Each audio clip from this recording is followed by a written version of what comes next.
Hello and welcome to Operation Commanding Force. I'm Camille Salazar-Hadaway, and there is no better way to kick off the first season of Year 8 of Rainbow Six Siege than to be here with all of you. Whether you're here watching the best teams in the world compete in the Six Invitational, or at home excited to learn what's next, this is the place to be.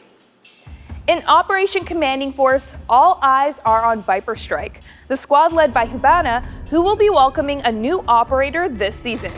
To tell us more, please welcome Creative Director Alexander Karpazes.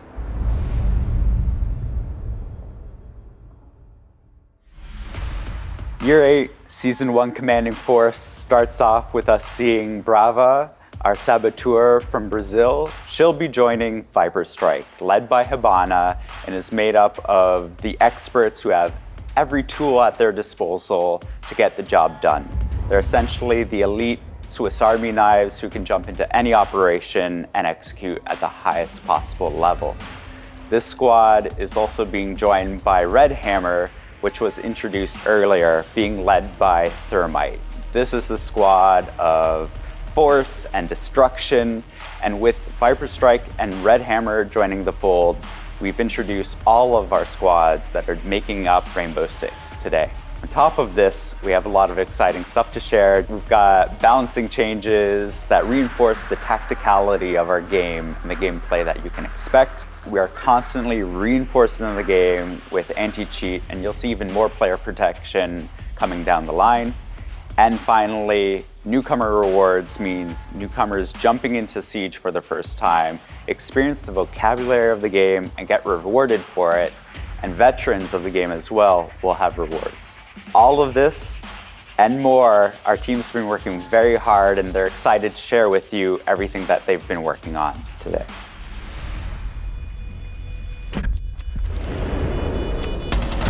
The Viper Strike faction is stepping onto the stage with Brava, a new Brazilian attacker who pilots the Kludge drone, a dastardly device capable of hacking Defender electronics and either destroying them from a distance or changing their allegiance entirely. Imagine a Defender triggering a Kapkan trap, or getting slowed by Malusi's Banshee device. Imagine an attacker causing chaos with an on-site Maestro turret in a post-plant situation. This is the world that Brava is bringing to you, and it's coming soon.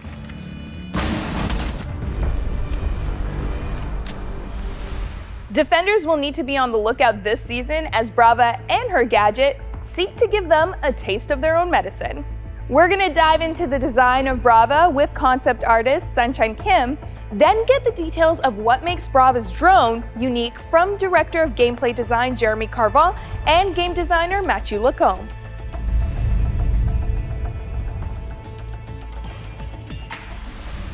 Brava is a natural-born leader and an expert in advanced technologies.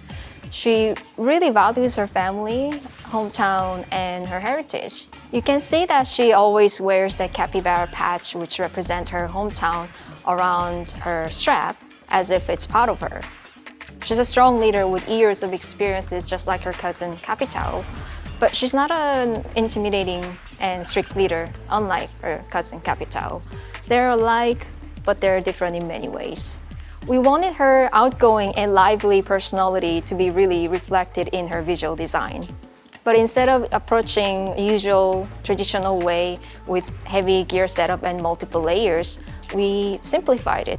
Having that minimalistic gear setup but still looking professional and combat ready was the main challenge. When we started to work on Brava's device, we were looking for technology that could disrupt electronics in a distance. So we dig into the fantasy of anti-drone rifles. These rifles are powerful weapons that can break the connection and the control of drones. We really like the feeling and the look of this, so we wanted to make our own version of it. Once we were happy with our version, we scaled it down, mounted it on a turret, and we put this turret on top of these four-wheel drones to create this little tank. When you are controlling the drone, you will see this dedicated interface with a ton of little elements that will be used as important feedbacks. We even put the cannon on the side to really give the feeling that you are inside the machine. And finally, we've designed this new overlay that will show on different occasions when a hack is performed. Brava's gadget is the Clutch Drone. It's a new observation tool that we are bringing to the attacking team. It's an observation tool that focuses on stealing and overeating defender gadgets. It's a drone, so similar to what we have with Twitch. You can move around, drive with it, and you can also shoot. When you shoot at an electronic device, you can steal them from the defender team. Our experienced players will be able to do a lot of crazy things with this. You can steal a Capcan Trap, you can steal a yokai drones, all of those defender gadgets that you can turn against them. So obviously there's a lot of possibilities and sky is the limit here. For newer players, well, it's a safe way to explore new maps, get to know interactions between some gadgets. It's an observation tool, you gather knowledge, you gather intel, it's always going to be good. Brava brings two primary weapons. We have the Para 308 and the Cam RS. We have the assault rifle. It's high damage, low rate of fire, but you know how it works. We have the DMR as the other option. If you want line of sight, more destruction, this is the one you want.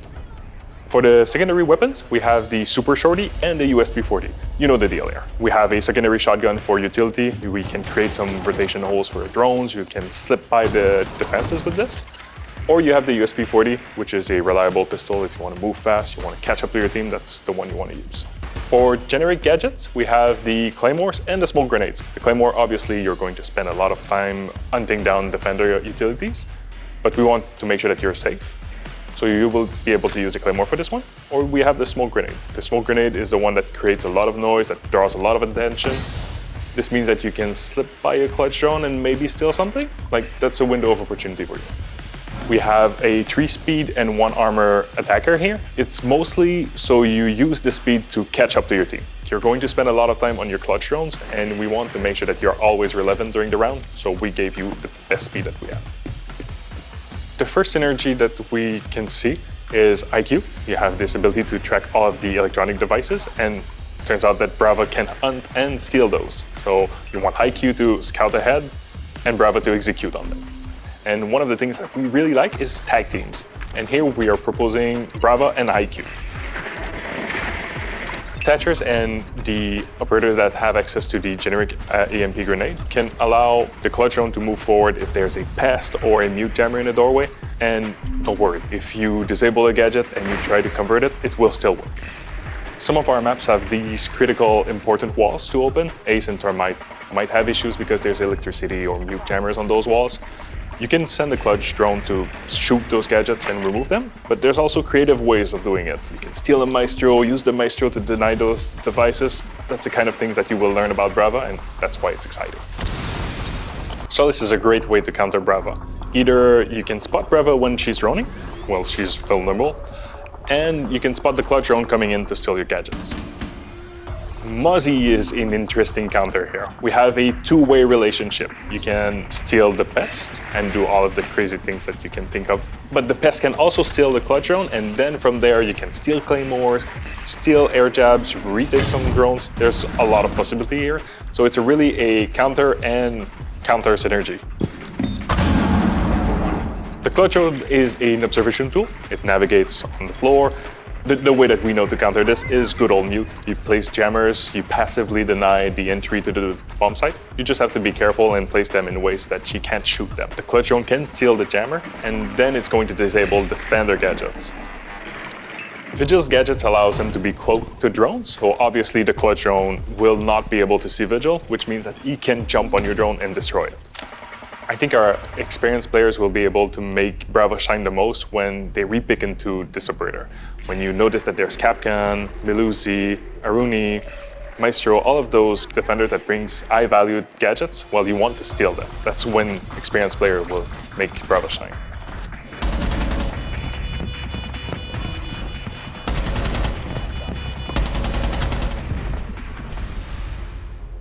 Our next updates are focused on the team's ongoing efforts to ensure that Rainbow Six Siege is fair and balanced for all players. The use of mouse and keyboard on console is a disruptive problem, and this season we're putting a new solution in place to tackle this issue. Gameplay programming team lead Jan Stalaka is here to share the details.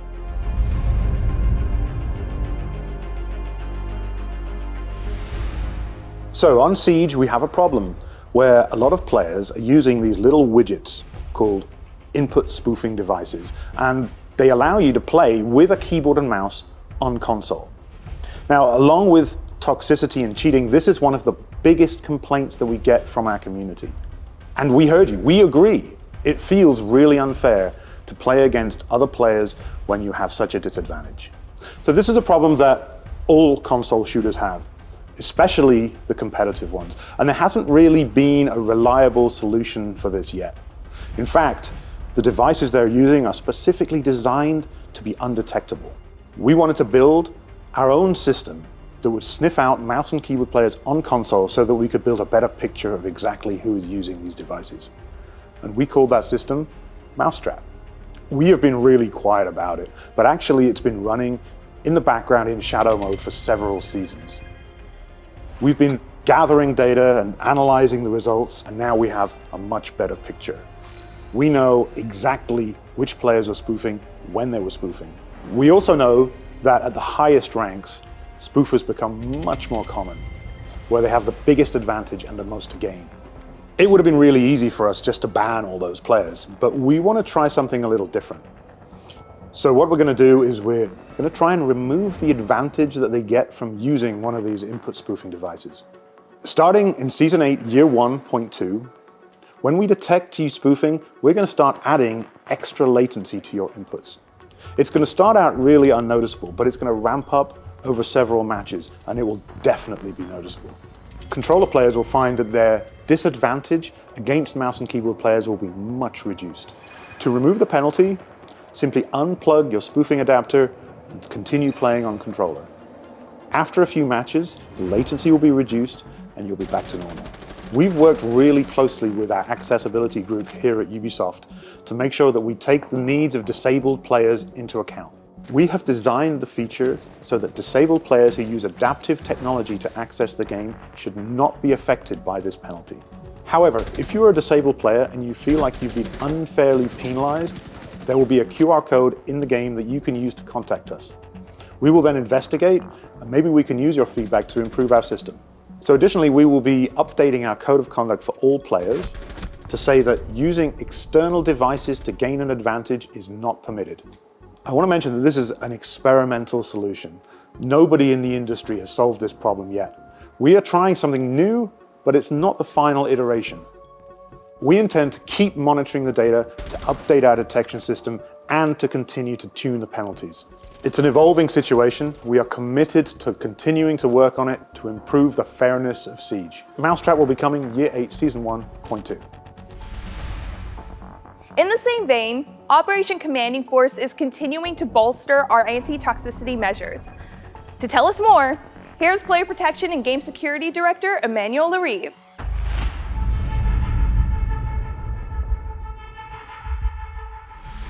I'm very glad to announce that we will perform a new update toward the reputation penalty. This new update will be looking at everybody that is doing some disruption at the voice chat level. It is really important because we're seeing cases of misconduct, hateful message. We want to reduce that.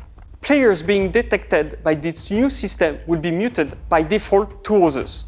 So the people that still want to hear them will be able to unmute them. The goal of this new initiative is to reduce the impact of the top offender on other players. We also want to reduce the case of misconduct and hateful message that you are facing. At the start, we will be only looking at the top offender, so a small population of players. They will be receiving a set of warnings, and when the penalty will be applied, it will last several matches. Later down the road, of course, we'll continue to monitor this system, but also to expand it to everybody. In Siege, every decision counts. Starting this season, reloading will be more tactical than ever. Associate Game Director Joshua Mills reveals details about the reload rework, and game designer Robert Cole has some news about a balancing update for Zero.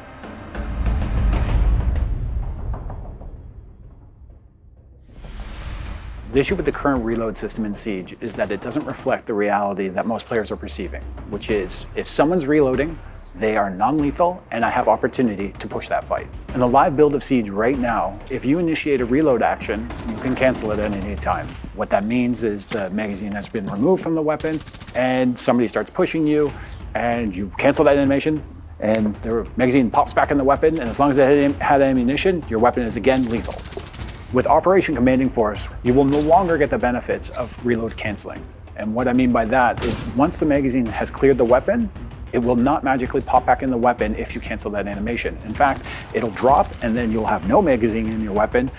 But if you had a little bit of ammunition left in your magazine, you'll still have one in the chamber. And at the end of the day, it only takes one.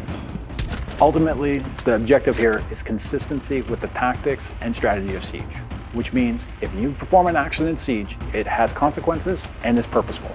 When a player initiates a reload action, you're committed to it. The objectives here are to enhance our teamwork, so if I have to reload, my friend's gonna cover me, and to make use of the loadout that players already have, which is to use their secondary weapon if needed. Ultimately, it realigns our players' expectations with the game reality. So players, when they know somebody's reloading, expect that they have an opportunity and an advantage in that situation. Right now, the game doesn't actually support that. This is one of those updates that is actually affecting our core mechanics of the game. It's an important thing to be very careful when we make those changes, but we know this is the direction we want to go in to bring Siege to be more tactical, more purposeful, and more strategic than ever before. Zero is not in a bad spot right now, but it's true that his gadget can be a tricky one to use, as it's getting destroyed most of the times before being even used, mainly due to the sound it makes. We are changing the Argus camera so that it will no longer auto-deploy to the other side of the wall once being attached. Zero will now need to manually perform the perforation from inside the camera, and additionally, any teammates can swap either side of the camera but not perform the perforation. With these changes, we want the Argus camera to be a much more powerful intel tool, as well as being much more collaborative and improve the options and survivability of the gadget. We believe that these changes will make the gadget much more interesting and bring a new layer of strategy to Zero. In Year 7, we did a big update to our attachments and to our recoil system. The goal here was to enhance the player choice, give you more options to play the way you want to, and make the loadouts you want to use. Looking into the compensator and the muzzle brake is the same philosophy. We're just bringing those in line with some of the changes we started in Year 7. For the muzzle brake, we're going from 45% up to 50%. For the compensator, we're making an adjustment from 15% to 35%. One great feature that was introduced in Year 7 is the shooting range, and I highly recommend you go into there and test all this stuff out to find the perfect kit for yourself. As always, with any balancing change or any update we do, we will be listening and monitoring the community feedback and continuing to find ways to empower you, the player, to live out the fantasy of being that elite operator.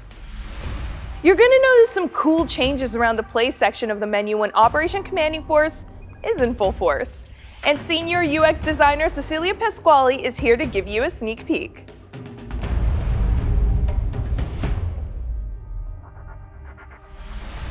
We are introducing 3 categories that will contain our existing and new playlists.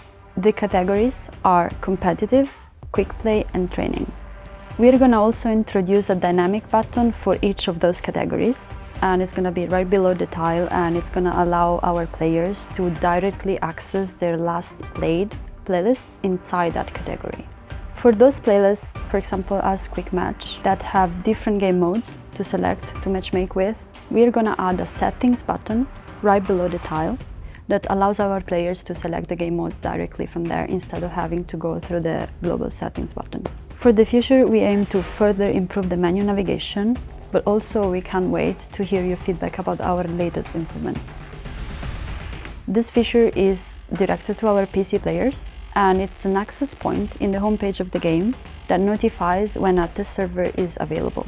Upon clicking on the button, the game session will be closed and the test server will be automatically started. For those players that still don't have the test server installed, they can access this button and directly download it, meanwhile still playing the game. The main goal of this feature is to give players the ability to check the availability of the test server in the homepage of the game. By giving a faster access and more visibility of our test server, we hope that more players will be interested in downloading and test our new features. Last season, we rolled out the revamped Battle Pass to give you more control and flexibility over the new gear you unlock. Now, We're introducing a new spin on Bravo Packs aimed to give you even more choice when it comes to earning cosmetics. Business Strategy Director Mohammed Ben-Hanada will break down just how this works.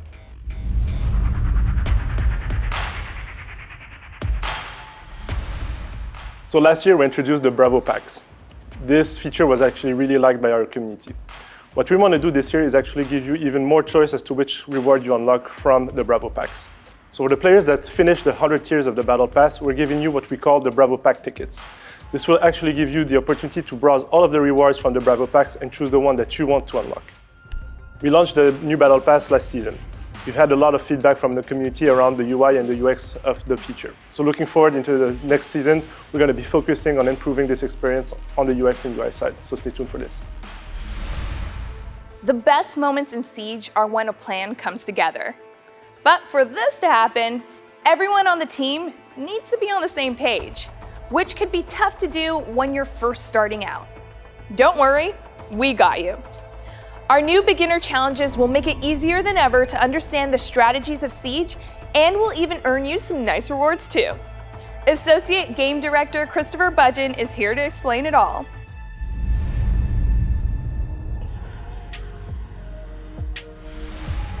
Siege is a highly tactical game with a lot of different strategies, depending on the operators, the maps, and the interactions of the gadgets. We want to support new players on their Siege journey by adding the tools that allows them to learn how to play Siege and how to perform at their best in PvP. In Operation Commanding Force, we're introducing the Beginner Challenges. Beginner Challenges are a new progression tool which allows new players to progress and learn about the different facets of Siege. They can do this by every match that they play. They're actually progressing these new challenges, which are created into groups that we like to call Operator Specialties. Operator Specialties are a great way for our current players to teach their friends how to play Siege. For example, you could talk about Hibana as a breacher, and this is how we're going to group the Beginner Challenges. Every time a newcomer plays a match, they'll be progressing their Beginner Challenges. They'll be able to see which operator specialty they've been progressing, and as they do so, they'll unlock different rewards such as renown, boosters, or newcomer packs. Additionally, players can unlock operators of that specialty. So for example, if you're playing as a breach operator and doing well, you're progressing those challenges and you'll unlock another breach operator to play as. It will be a great motivator for new players to be able to progress towards a specific operator, all while learning what that operator does within the game. All operators within Siege will now have an operator specialty assigned to them. You'll be able to refer to that when playing with other players, such as, we already have a breacher, or can somebody bring an intel operator? This is a great way to introduce your friends to Siege because now they'll be able to use the language of Siege to make the choices about which operator to play. All players will have access to beginner challenges. For new players, it will replace the Battle Pass tile on the home menu. Our current players will be able to find it in the play menu. By giving new players a progression tool that's been specifically designed for them, we're able to reward players with items they can use immediately. This is the first time we're unlocking the ability to play to unlock a specific operator within Siege. Players will be informed how they're playing and be able to identify the type of role that they perform best within. And finally, you could play Operation Commanding Force on the season test server next week. You could put your sabotage skills to the test with Brava and her gadget. Have fun exploring the new features and be sure to share your feedback on R6Fix. I'm Camille Salazar-Hadaway, and this is Year 8. The fun is just getting started.